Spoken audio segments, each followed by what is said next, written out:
I'm a Filipino mom of two. Of course. Ay! Among paiyakin yung kapatid mo. Bigyan mo yung laruan niya. I'm a Filipino mom of two. Of course. Ay! Hindi na pa kita sinasabihin, anak. Sabi mo inaasar yung kapatid mo.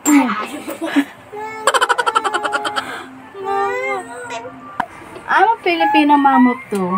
Kaya naman, napapalo ko na kayo. Di ba kayo titigil? I'm a Filipino mom of two. Kaya naman,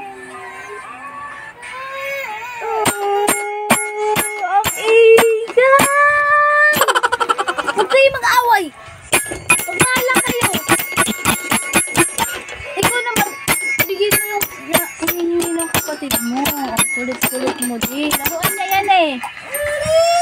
Ayan na, may umiyak na.